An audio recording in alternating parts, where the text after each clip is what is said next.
السلام علیکم ناظرین کرام، شروع کرتی ہوں اللہ تعالیٰ کے بابرکت نام سے جو بڑا مہربان اور نہایت رحم والا ہے۔ جب عابد نے اقرار کیا تو انہوں نے بادشاہ وقت سے فریاد کی اور بادشاہ سے انصاف کا تقاضا کیا۔ بادشاہ نے اسے عبادت گاہ سے نکالا اور پھانسی کا حکم سنایا۔ اب جب اسے پھانسی گھاٹ کی طرف لے جا رہے تھے تو شیطان پھر آیا۔ اس نے عابد سے کہا کہ میں ہی تمہارا وہ ساتھی ہوں جس نے لمحہ لمحہ تم کو بہکایا اور تم اس لڑکی پر فریفتہ ہوئے اور اپنی عبادت کو بھول کر اس لڑکی پر فدا ہوئے۔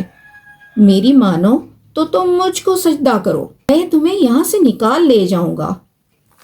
عابد تو پہلے ہی تمام سدھ بدھ کھو چکا تھا، اس نے اسے سجدہ کیا اور کافر ہو گیا۔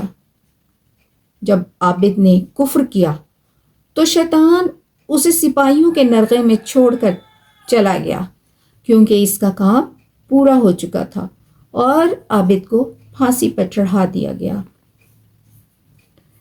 کہا جاتا ہے کہ انسان نیکوکاروں کی محفل میں کئی عرصے تک شامل رہتا ہے، مگر نیکی کا اثر بہت سست روی سے ہوتا ہے، مگر برائی چٹکیوں میں اثر کرتی ہے اور بری محفل میں انسان بہت جلد برائی میں گر جاتا ہے۔